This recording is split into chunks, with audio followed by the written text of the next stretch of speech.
May we go on talking about what we said yesterday morning.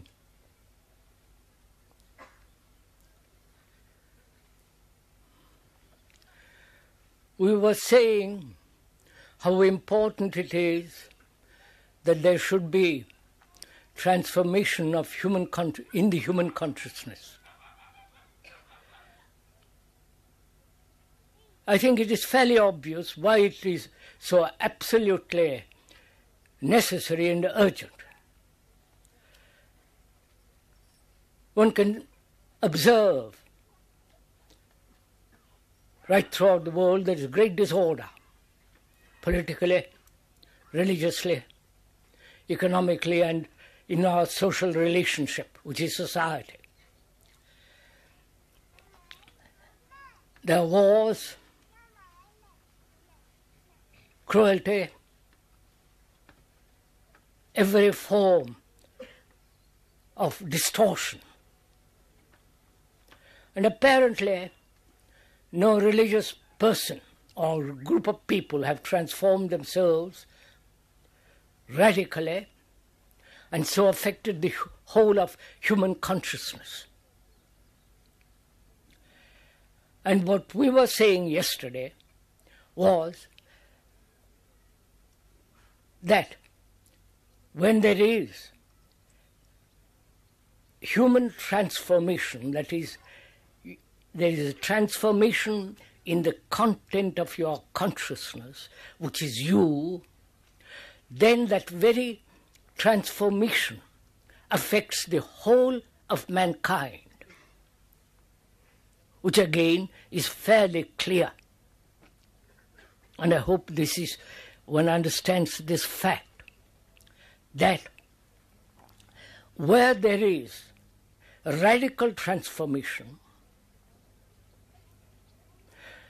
actual, not theoretical, not an ideational or a hypothetical change, but actual transformation in our consciousness, in you as a human being, then that transformation brings about quite a different atmosphere in the consciousness of the world. I think this is clear. Because one can see how people, however neurotic like Hitler, this person and that, have affected the world. So it is necessary, if we are at all serious, if we are at all concerned with human behavior, human condition, and the urgency of that transformation, we must examine together our consciousness. That is, what you are, what we are. And apparently very few have applied themselves to this transformation. They have talked about it. Volumes have written about it, both by the psychologists, philosophers, and the analysts. But in fact, very few human beings have radically transformed themselves. They are concerned with the outer trimmings, the frills, the branches, but not tackle the very root of our existence. Find out what is totally wrong with us, why we behave like this.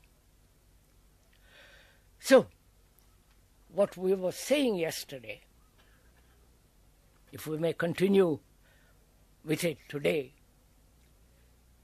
that in our consciousness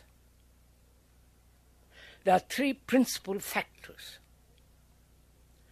Fear, with all the complications of fear. Please observe it in yourself. Don't merely listen to my words. Description is not the described. The word is not the thing. unless one observes oneself through what is described, the description, then you can go into yourself and observe the described, the fact. So we were saying yesterday there are three factors, major factors in our consciousness, which is fear, pleasure, the pursuit of pleasure, and great sorrow.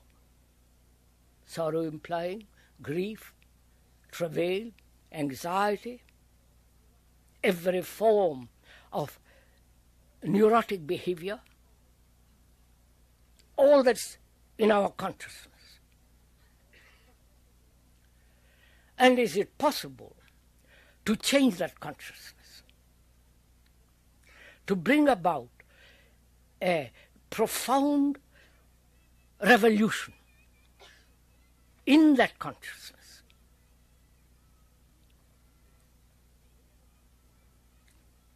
And if you are really concerned about it, we can then share the thing together. But if you are merely playing with words and theories and beliefs and dogmas and joining this group or that group, this guru or that guru, then I'm afraid we have very little in common with each other. So if you are concerned, then we were talking yesterday about fear. We said that fear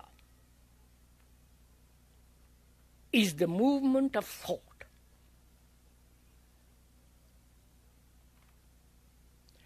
Movement of thought as time. It is very simple. Don't let's complicate it. Time in the sense one is afraid of tomorrow, or one is afraid of things that have happened in the past and not wanting it repeated again in the future. So, thought is a movement in time.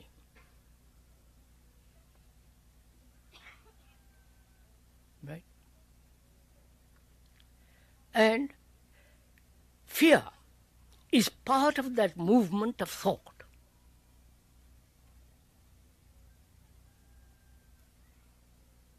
Right? Please look at it. We are communicating with each other. Communication implies sharing. Not only the verbal meaning, but the actual substance of the word, the significance of the word, the depth of the word. So we are together exploring. We are not telling you what to do, because we are used to this habit of following others. Therefore, we establish an authority and then accept that authority, because in ourselves we are disorderly, and out of that disorder we create an authority who we hope will help us to get out of our confusion.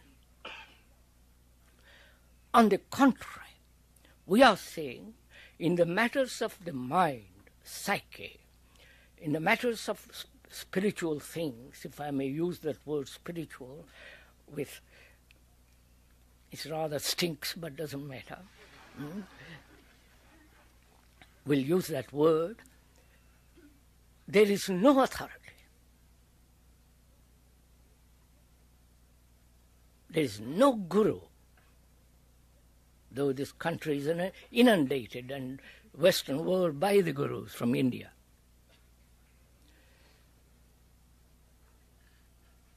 So we are saying communication means sharing, thinking together, observing together.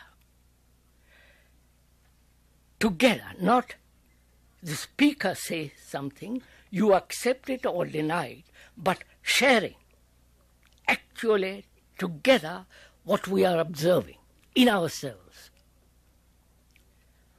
So we've said thought is a movement in time as measure, and that fear is the movement of thought. When there is no movement of thought, there is no fear.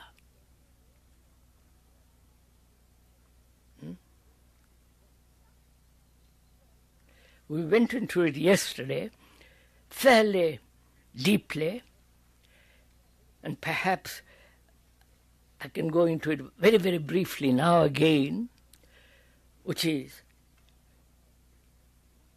fear, this root of fear, not the various expressions of fear, various objects of fear, but the root of fear, which is so destructive, which brings about such darkness, paralysis of the mind.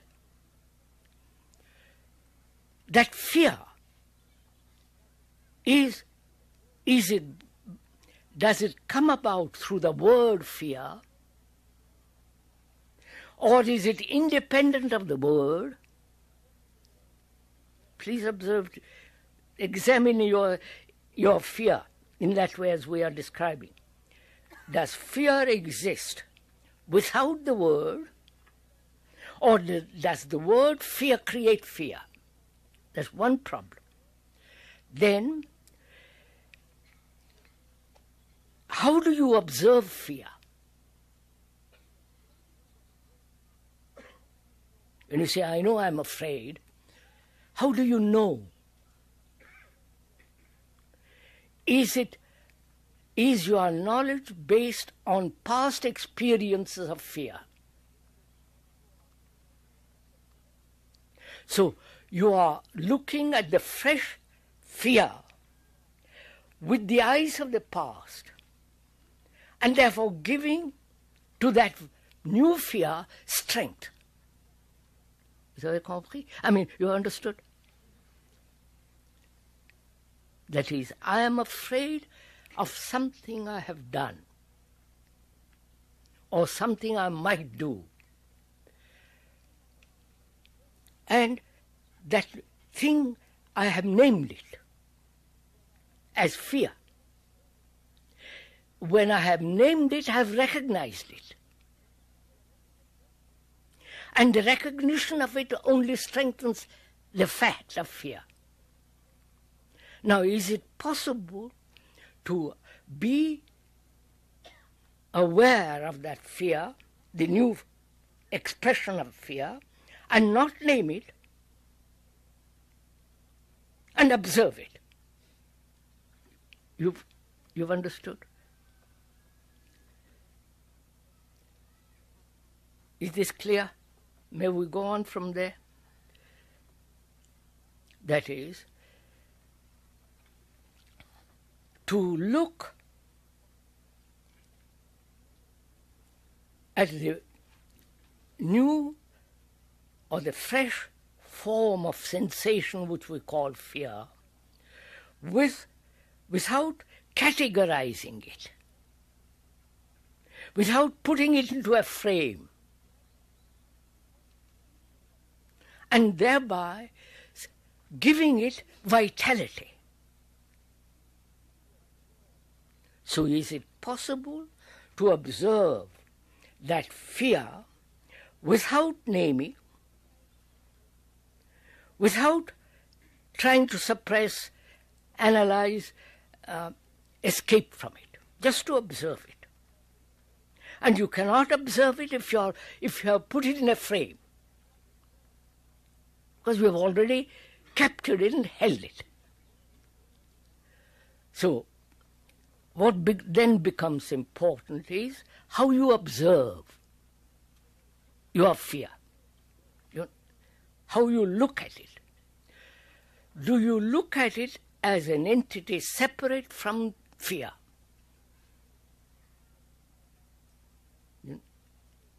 You understand this? That is, do you say, fear is different from me? Or the fact is fear is you. Right? Please, this is very important to understand. Because on this whole thing depends our investigation. How you observe. Do you observe as a separate entity, the observer, and look at that fear, which is the observed, something different, something separated from you? If it is separated from you, then there is a gap. There is an interval. Then you try to suppress it, you try to control it, you try to run away from it, analyze it, and so there is constant battle going on. Where there is division, there must be conflict. Like in nationalities, in every class differences and so on, wherever there is division between the Catholic, Protestant, Hindu, Muslim, whatever it is, there must be conflict, struggle, pain. So one has to find out very carefully why this division exists. Is it an illusion or is it an actuality?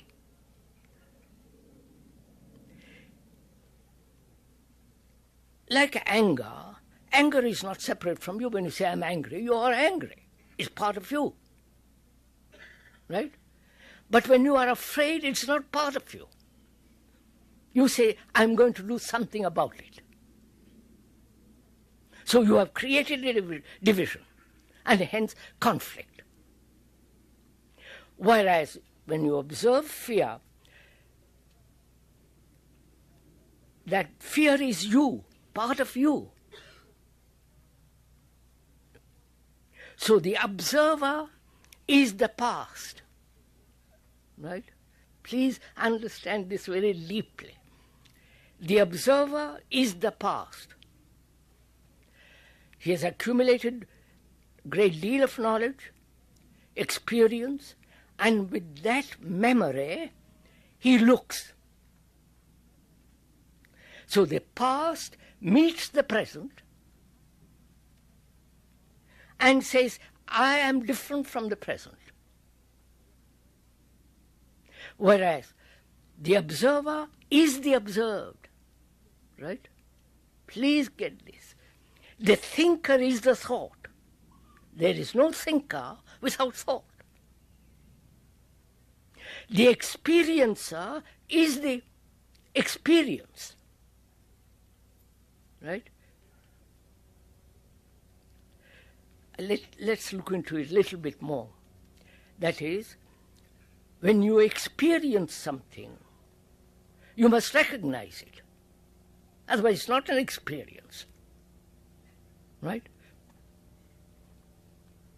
So when recognition means you have already known it. So it's nothing new. So the experiencer is the experience. Like the analyzer, when you go to an analyst or the analyzer, when you analyze yourself, the analyzer is the analyzed. Right? See this clearly. God, understand? If you once understand this basic principle, then we can go much further, which is you eliminate conflict altogether. Inwardly as well as outwardly. Right? So,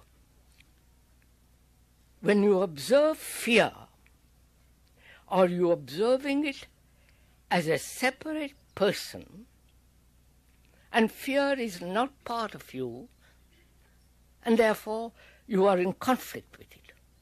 But when the observer, the thinker is the thought, the observer is the observed, what takes place? You understand my question now? You have eliminated conflict altogether. Therefore, you have the energy, the attention to give to that fact, which you call fear. It's only when you are not attentive, fear continues. Right? Is this somewhat clear?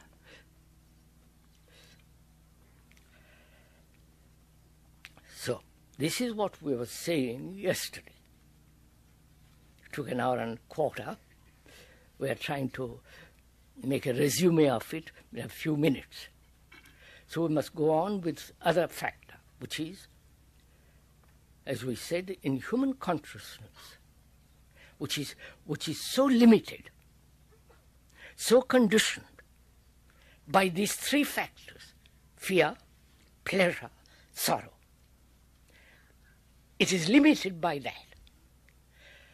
And the content of consciousness is consciousness, isn't it?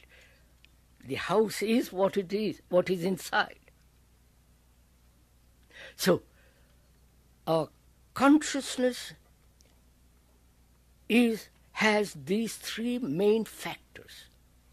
And unless these main factors are understood and gone beyond, our consciousness is limited, is conditioned by these three factors.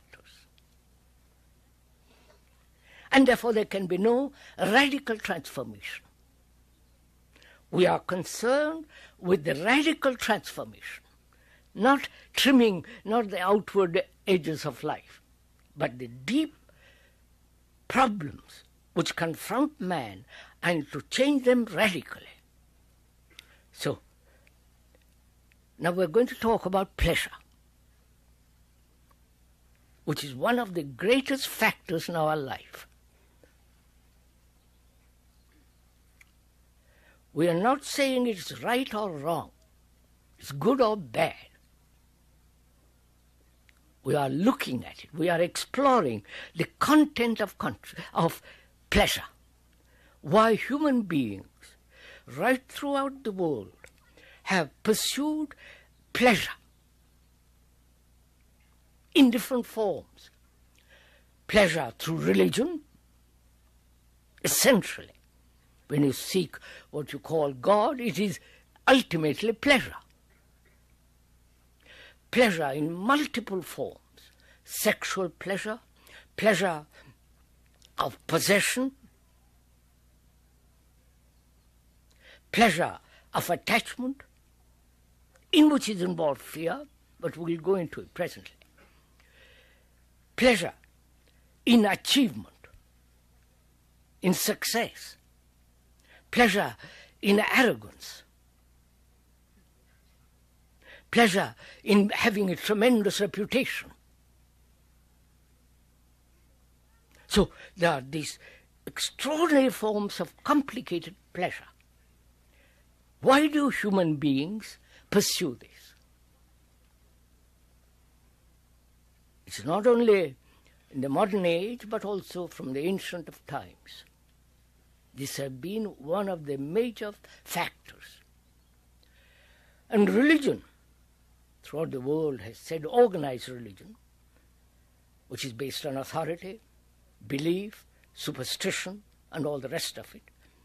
Organized religions have said, you must eliminate pleasure, which is desire. Because they said, if you are seeking pleasure, you cannot find God, or you cannot serve God. So we are saying, let us explore it, not deny it or accept it, nor say what is wrong with it, why shouldn't I seek pleasure, but we are trying to explore the whole structure and the nature of pleasure. If you are willing. If pleasure is all important to you, then don't examine it, because it's going to destroy a lot of things.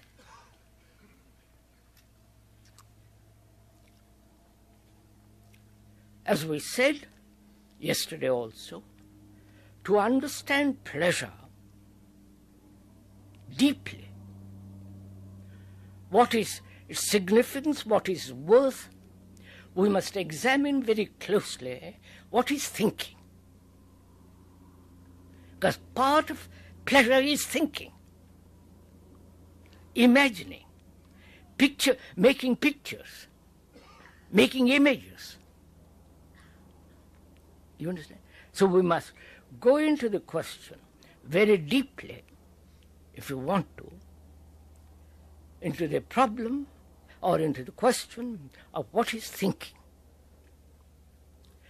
As we said also yesterday, this is part of meditation.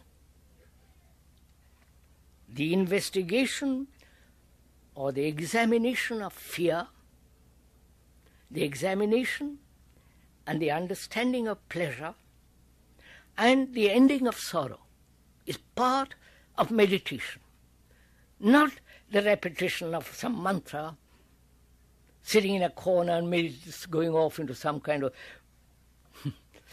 nonsensical visions, but this is the foundation.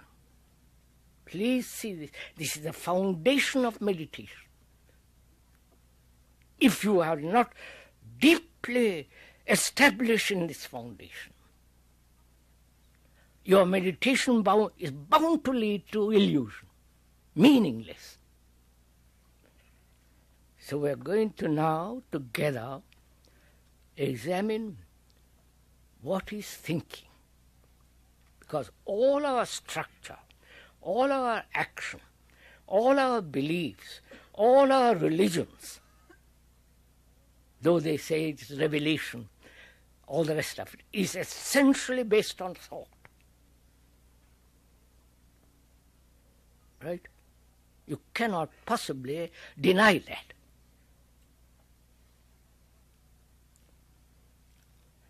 So we are going to look into, first, before we examine what is pleasure, we must first look at what is thinking. Please don't accept what I am saying, what the speaker is saying. Look at your own movement of thinking. What is thinking? Not thinking about something, but thinking itself, per se. What is thinking? Is there a thinking without word, without a symbol, without a picture, without an image? You understand? Have you ever thought without a word? Or is word related to thinking?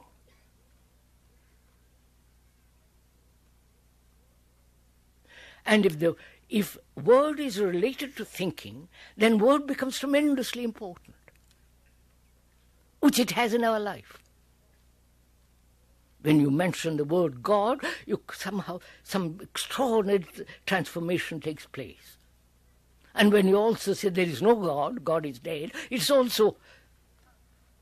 stirs you. So we are slave to words. I'm an Englishman. Immediately there is a certain sense of importance, or a Hindu, whatever it is. So, thinking, as we said, is a movement of measure, which is time. From the past through the present, modified to the future. That's the whole movement of thought. Thinking then is born out of experience, knowledge, as memory, which is stored up in the brain,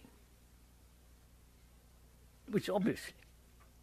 So, please, this is very important because we're going to discuss presently what is death. So you must understand this very deeply, that thought is a movement. Movement means time. From here to there, what has been to what should be, and so on, so on. The ideal and the actual, all this is a movement of time, which is thought. Thought is stored up in the brain, in the cells. I'm not an expert, I've just watched myself.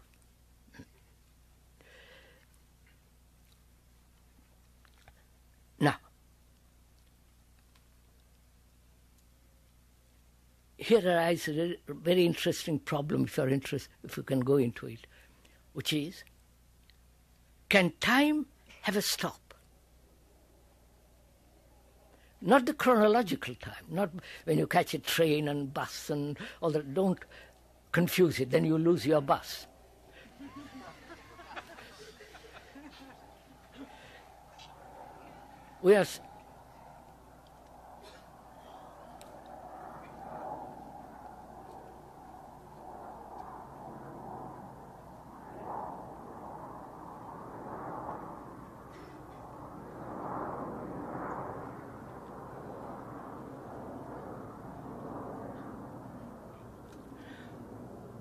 We are saying or asking, can time have a stop?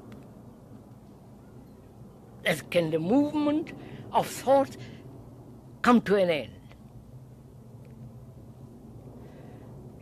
That is, it can come to an end. I'll show it if you would go into it. The past, which is all your memories, experiences, remembrances, traditional, all the rest of it, the past, in which we live, of which we are. That movement meets the present and ends there. What we do is meet the present, have it modified, and move on. So give continuity all the time. You've understood this? I have a problem, whatever it problem be. I think about it, meet it, and end it. So, this is part of meditation, which we will discuss when we talk about meditation, because it's very important to find out if psychological time has an end. Because that which ends can only then something new can take place. Not if there is constant continuity. Then it's merely mechanical. I won't go into that now because we'll come to it later. So thought, we said, is a movement of time and measure, and it is stored in the brain. That is our process of thinking. So thought is that. Now, what is pleasure?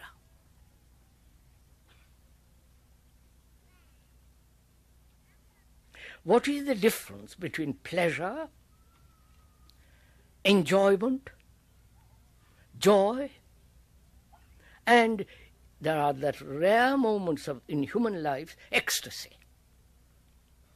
Not hysteria, but ecstasy.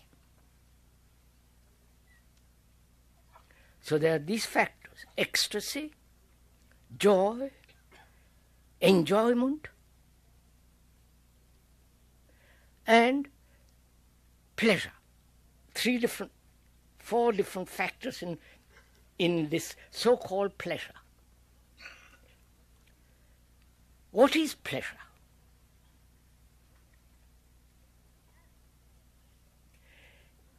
is there pleasure at the moment, at the second, or is pleasure after? You're following all this? Please do go into this with me a little bit. Or you aren't tired, I hope, this morning, are you? No, good.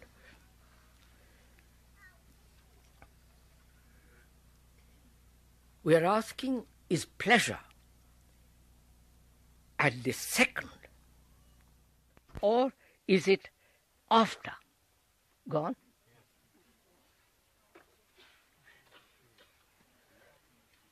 Hear me? No. Say it. No, I don't know. You may hear, but there are lots of people over there.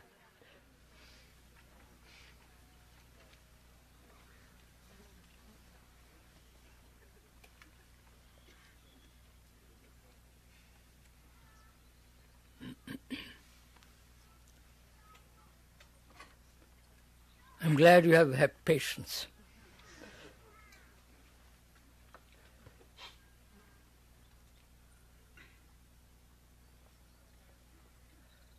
We're talking about pleasure.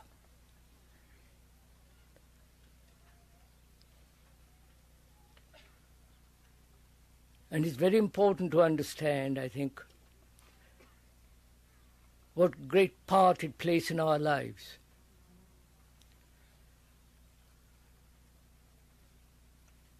And we have accepted it as a natural thing and never really examined very deeply. We were saying that thought is a movement in time and measure. And we were asking, what is actually pleasure? Is there that awareness of that sentiment or that feeling at the actual moment of experience, of perception, of observation? Or does it come a second after? You understand my question? If it comes second after, then it's the movement of thought.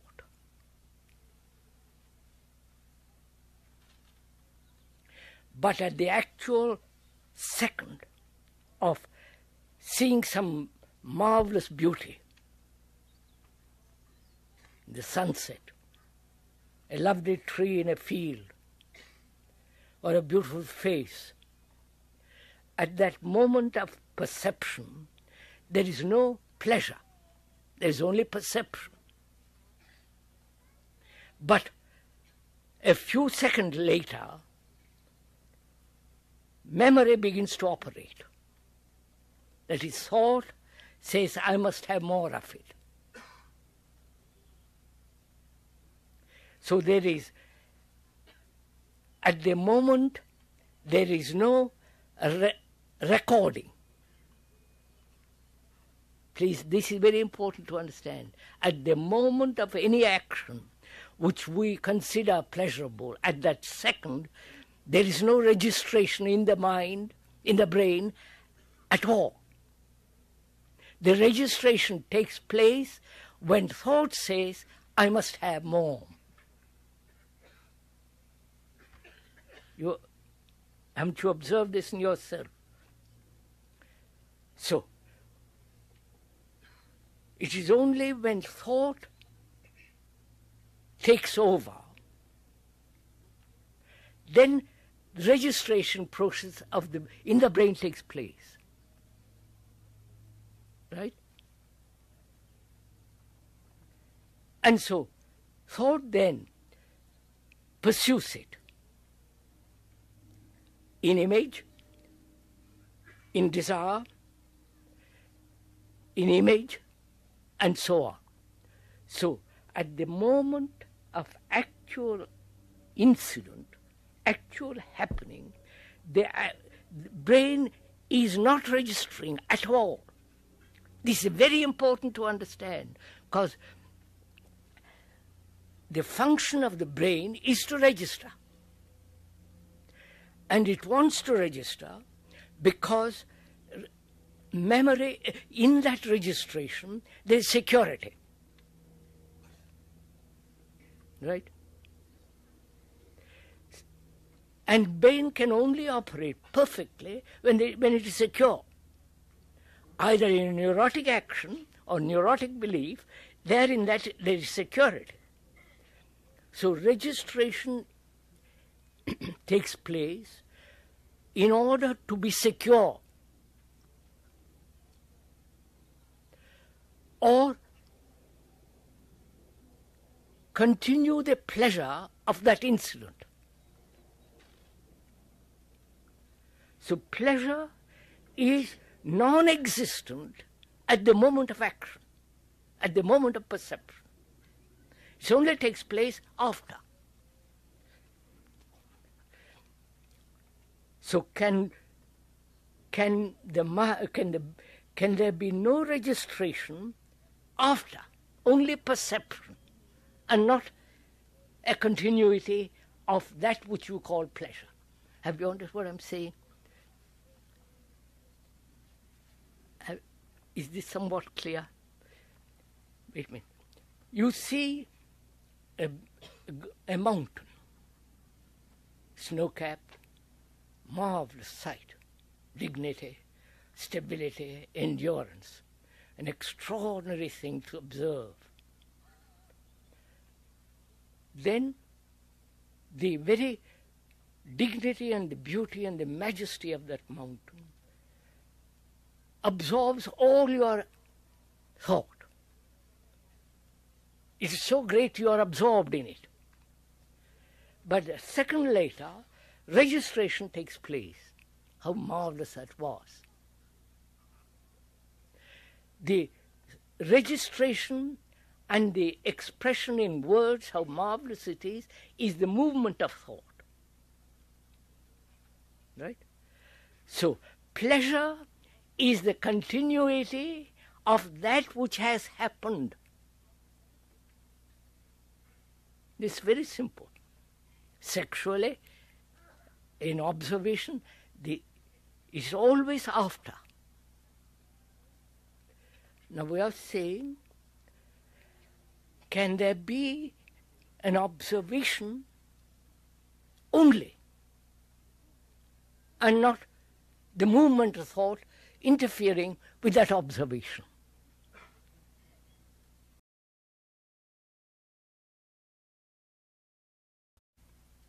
In your life, to see something beautiful, observe it, and there, end it there, not let thought take over and pursue it through image, through desire, and all the rest of it. So, in order to understand the full meaning of pleasure, one has to examine not only thought, but also of desire. Right? Because one must understand desire. Again, religions have said, wipe out desire. Control desire. Be without desire. I don't know if you have been to a monastery, watch the priests, talk to them, and you will see this fear of desire. Because desire must be expressed, otherwise it becomes a burning flame inside. So one must understand what is desire. What is desire?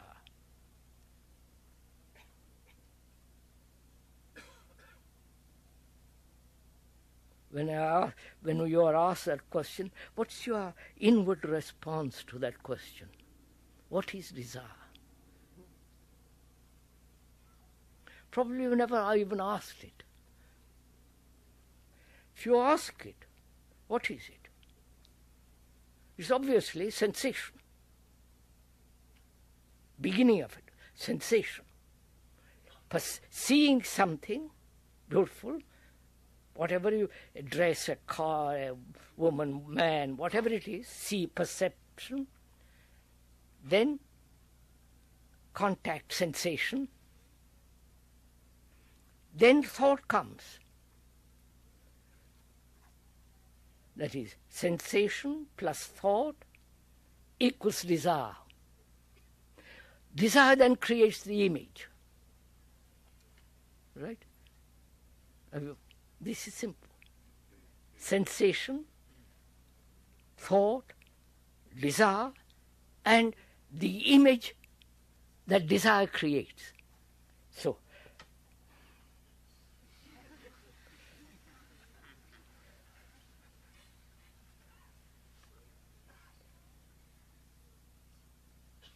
I used to know a chap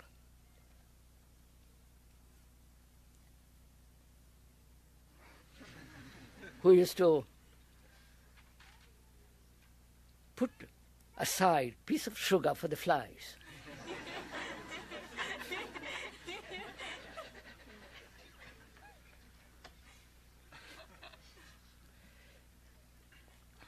While he was eating. So, thought is the response of memory, and if there was no memory, there would be disorder. Right? Of course. Memory is necessary to function in daily life. Technologically, educationally, reading, learning a language, driving a car, and so on, so on, so on. Memory and the remembrance stored up in the brain is necessary. But the disorder comes when there is no order in the structure of memory. I wonder if I'm getting on to something new.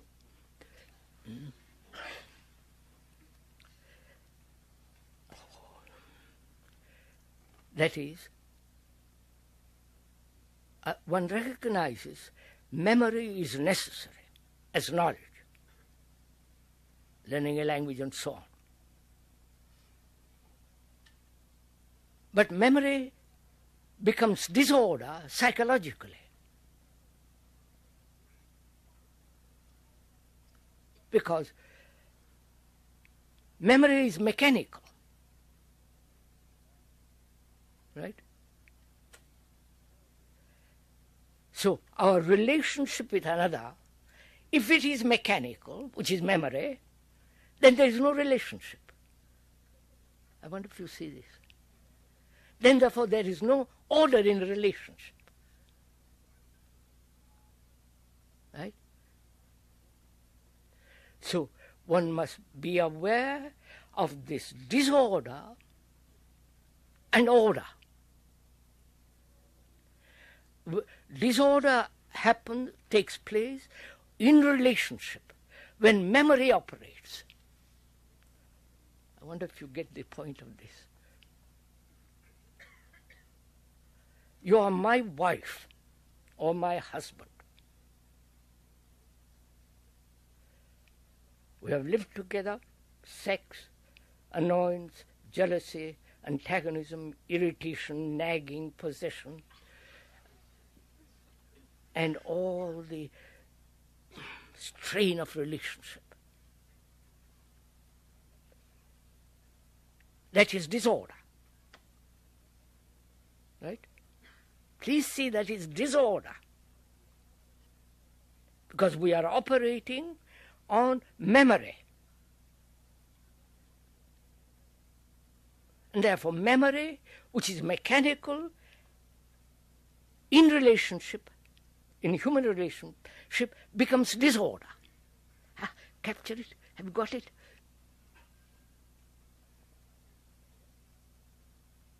That is, memory is essential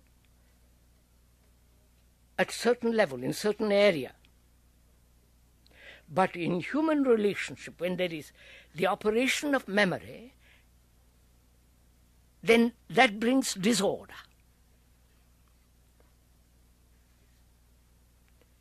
look at it a little more closely. That is, in our relationship with each other, we create images of each other. And the relationship is between these two images. These images are mechanical. They are not, they are put together by thought. As remembrance. You did this yesterday. I told you that. You, etc., etc. Memory, which is mechanical. So, when in relationship, in human relationship, the mechanistic action takes place, there is bound to be disorder. And that's why there's such strain in our relationships with each other. Please go away. Right? So, order is necessary for the brain to function properly, efficiently. When there is order, the brain is at rest. It hasn't to work to bring about order. Right? That's what takes place when we are sleeping. Memory tries to assert order. When there is so much disorder around us, in ourselves, there is some part of the brain says, for God's sake, let me put some order in all this mess. So, it puts order in the mechanical activity of life. Go to the office, working, all that, or the factory, and so on. But it tries to bring order also in our relationship by creating an image of you, of her, and hopes thereby to have an orderly life, which is mechanistic. I wonder if you see this clearly. Therefore, there's always struggle between man and woman. That is in all relationships. Not only between man and woman, in all relationships. When we reduce relationship into mechanical process, there must be bound to be disorder. Right? This is a fact. Now, to observe the fact, right? How do you observe the fact? Is the fact different from you? So you are the fact. So you are the image. I wonder if you may have a dozen images. When you go to the office, you have an image there. When you are working in a factory, you have an image there. When you are a secretary, you have an image there. And so on and on in your relation. We have dozens of images, masks. And so these images are perpetually creating disorder. I am a Catholic, you are a Protestant. Disorder, which is an image, put together by thought. Thought which has been conditioned, educated to be a Catholic, as a Protestant, or a non-believer, as a communist, and so on. So, there must be order right through life in our relationship. Therefore, one must understand the process of desire. See how complex it all is. But it's very simple if we once grasp the root of it. There is the disorder of mechanistic relationship and order in mechanical processes of life. And therefore one has to understand desire. Desire is, we said, sensation plus thought is desire, with its images. And pleasure, please, pleasure is the movement of thought, unaware of the whole structure of pleasure. Where there is pleasure, there must be fear. I wonder if you get this. Isn't it? Is it two sides of the same coin? If you pursue pleasure, you're also pursuing fear. Right? Do you... No? Oh my God. We're not saying we should not pursue pleasure, but see the implications of it. I seek pleasure. And if I don't have it, I'm annoyed. I feel frustrated, angry, which then breeds fear. So they are always going together, fear and pleasure. Right? So thought is the movement, giving life to both. You understand now? If I have no thought of tomorrow, I wouldn't be afraid, would I?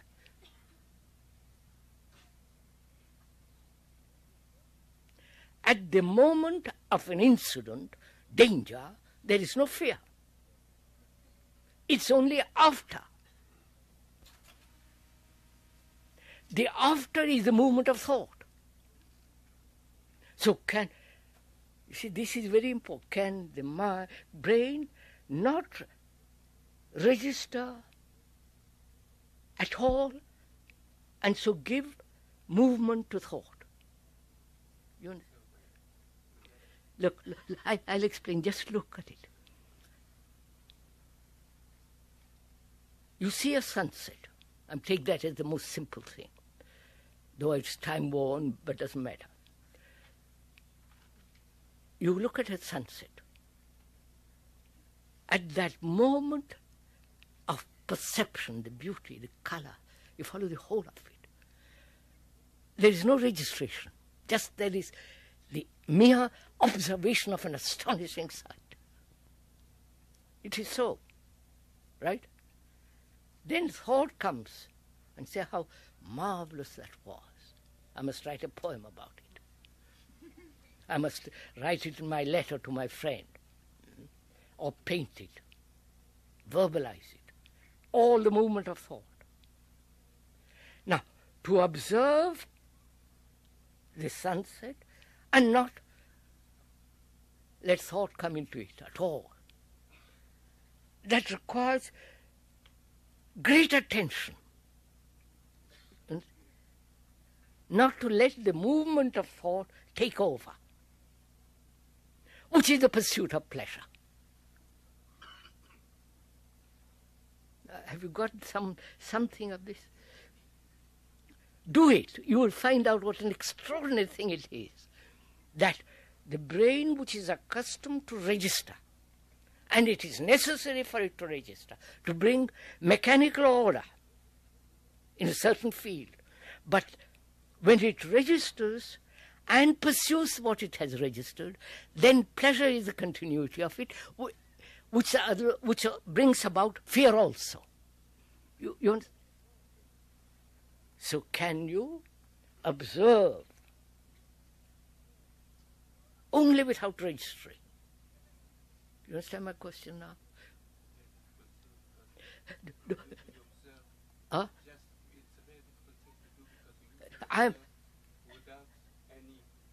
I've stated, sir. Don't. If you understand it, don't state it in your words. Try to follow.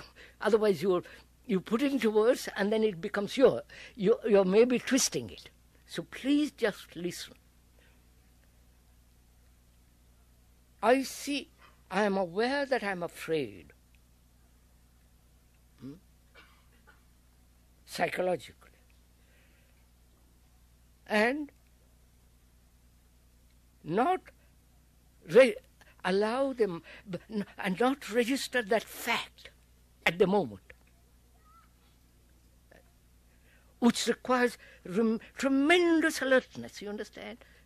Doesn't it? Otherwise, you mechanically operate. I'm afraid I must control it, I must run away from it, all the rest of it. But when you observe, in that observation, is it possible not to register at all? I see a beautiful face. Observe it. That's all. But we don't do that. All the mechanistic habits, movement of thought comes into being. This requires, as I said, great attention, which is its own discipline. So that there is the mind, so that the brain is free to observe only and act mechanically. You see the... Now, all this is a process, is not a process of analysis. To me, analysis is a waste of time. Whether you psychoanalyst, all the rest of it, it's a waste of time, because the analyzer is the analyzed. Now, can you see the totality of pleasure at one glance, the whole structure of it? You understand my question? We said, what is pleasure? We've been through that, right? Pleasure is the movement of thought after the actuality has gone, right? We said that is movement of pleasure and the pursuit of it. Now, and what is desire? And the whole movement of thought, right? Movement of thought, desire, actual happening of incident, and then the continuity given to it by thought. Can you see the totality of the structure of pleasure? Not bit by bit. You understand my question? I wonder if you do. To see something totally. To see something totally is not to have direction. I wonder if you see this. When you look at a map, and you have a particular place you want to go to, which is the direction, then you don't look at the rest of it. You go from here to Bramley, into London, and so on. That is finished. So, to look at the whole of the map is possible only when you have no direction. Direction means motive. I wonder if you got it.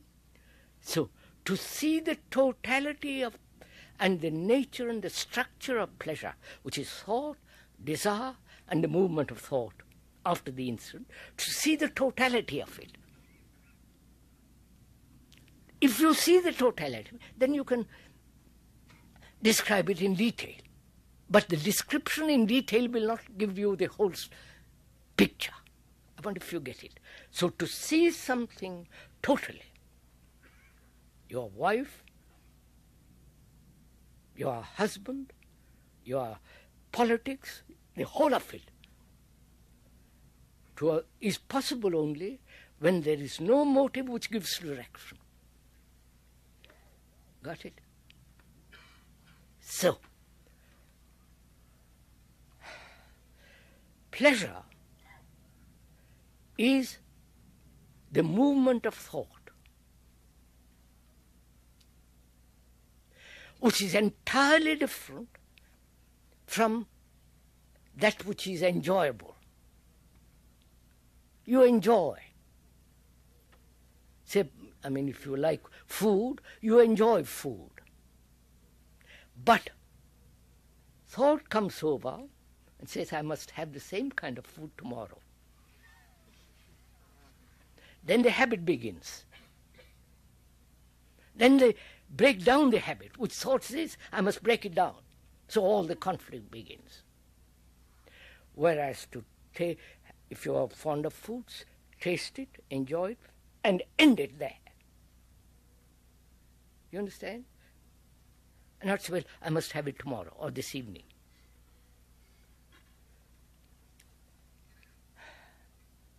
So in the same way, to observe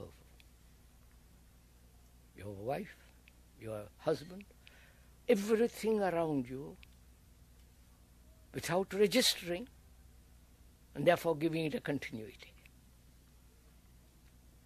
Then that gives the brain a tremendous freedom.